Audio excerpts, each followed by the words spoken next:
جب بندہ روتا ہے تو اللہ پاک زمین پر بھیج کر فرشتوں کو کہتا ہے کہ فلاں بندہ فلاں جگہ پر بیٹھا ہے اور رو رہا ہے، اسے تسلی دو، اسے چپ کرواؤ۔ فرشتے آتے ہیں، زمین پر اترتے ہیں، اس انسان کو چپ کرانے کی کوشش کرتے ہیں، لیکن اس کا غم اس کی ذات سے بڑھ چکا ہوتا ہے۔ وہ خاموش نہیں ہوتا، وہ روتا ہے، چیختا ہے، چلاتا ہے، اس کی ہچکیاں بن جاتی ہیں۔ فرشتے واپس جاتے ہیں اور کہتے ہیں کہ یا باری تعالیٰ، وہ انسان چپ نہیں ہو رہا،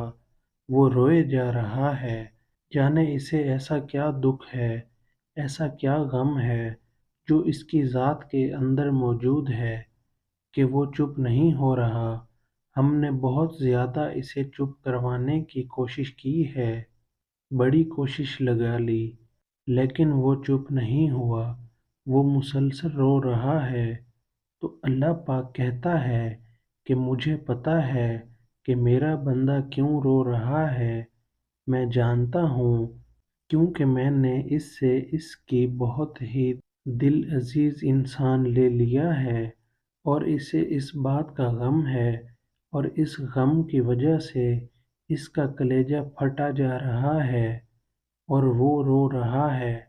لیکن میں ہی اپنے بندے کے دل میں یہ بات ڈالوں گا کہ اسے اس سے بہتر عطا کروں گا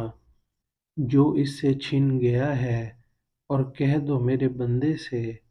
کہ اپنے رب کی رحمت سے مایوس نہ ہو جانا۔ اب جب میں نے یہ تحریر پڑھی تو میں نے پہلے اسے عقل کے پیمانوں پر دیکھا کہ ایسی بات بھلا کہاں اور کون سی روایت میں موجود ہے، لیکن پھر میرے دل میں خیال آیا کہ میں یہ بات آپ کے ساتھ شیئر کروں۔ اگر آپ بھی رو رہے ہیں کسی انسان کے چلے جانے پہ،